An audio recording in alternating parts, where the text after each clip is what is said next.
If you start to break this game down, though, and look at the individual efforts, you look at how much of the team's intact now since Thompson returned, and I know you're going to laugh at that one, but, I mean, you're looking at 2 really complete performances now from him, looking like he should probably be the starting center on this team, which I said coming into this game. Maybe that first half goes differently if Brad makes that move, because Rob, another game where he was fouling often, Again, not in great position. Yeah. He's fine, Bobby, but he's good in this role here. I think the second unit is really like where he's going to thrive. Who, Rob or Tristan? Yeah. Rob had a great run with that second unit. Again, the problem, this is the same issue, and we kind of go over it with Brad made the case. Rob's not going to get involved much in the office with the first team, and the question is why? The question is, why don't they look for him in more opportunities and things that he does well, instead of just saying, well, we're not going to pass to him, so he's not going to score. It's not about the offense, though. It's his defense. The defense is the issue.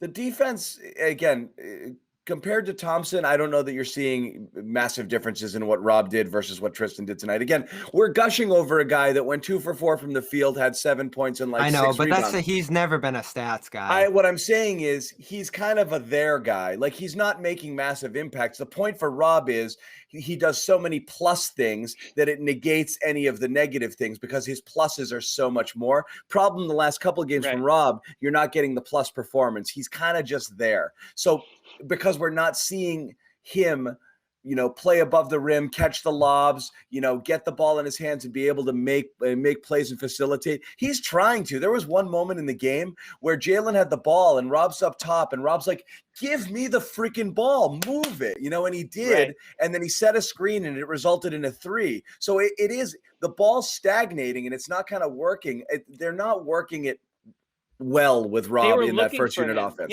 Yeah, they were looking for him like a week ago in the last couple games since Philly when they weren't able to look for him. The last couple games, I don't think they're looking to him the same way or trying to get him involved in the same way. I mean, I do think, again, like this goes back to Rob has a couple bad games and the magnifying glass is on him when, other players in that starting lineup have bad weeks or months. No, but it's not about benching him to demote him. It's about putting him in the best position to succeed. And that's what they ultimately did, I thought, in the second half. But he has proven to be able to succeed playing with the start. They're 7-2 with him as a starter, so we got to kind of start to. I know. I'm just talking about this game where you have Towns on the other side, and it's an issue. It's great that Tristan's contributing in a positive way. That's great. I mean, yeah, you needed a guy who wasn't Cornette, right?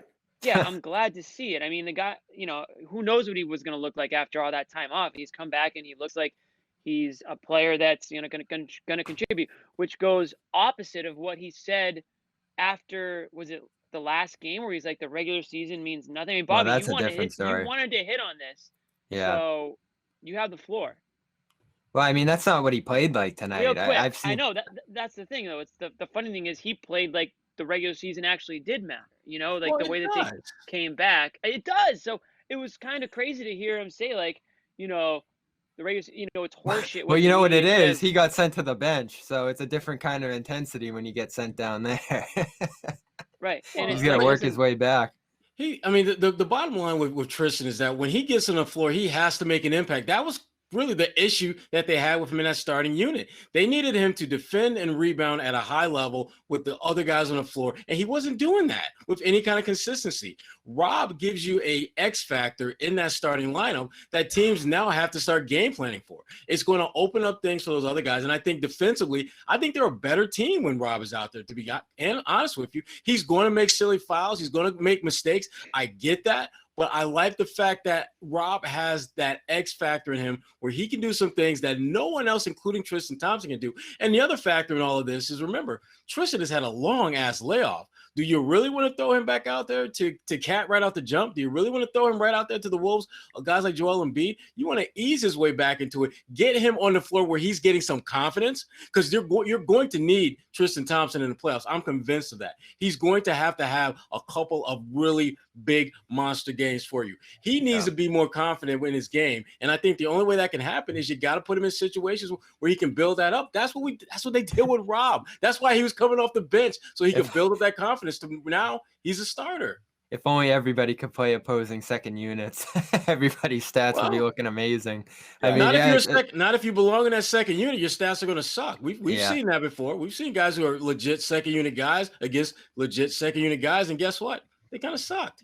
For sure. And that was Mhm. kind of the story of the first half is Minnesota's bench just took it to Boston's in a big way, whether it was Yeah, Russell or Hernan Gomez or some of those. I think it was like 26-12 a half in bench points, and they just couldn't get anything going when those bench guys came on the floor. And you saw the depth of this team come into question again. So that goes back to that notion that who starts really doesn't matter, because right. for once, Brad did switch it up after halftime. He didn't stick with the usual rotations. Thompson kind of took on that front role. Rob went to the bench, got it popping with Peyton Pritchard, which is still such a great underrated duo that I like them to be able to push a little bit when they get the opportunity there. So some of those adjustments, I thought this was a pretty strong Brad game. You know, he actually moved and did some things in that second half when the first half was absolutely abysmal. I mean, would they give up 66 points? So, you know, from your standpoint, Sherrod, you look at that and you just say, this defense hasn't improved all that much if you're giving up 66 points in the first half.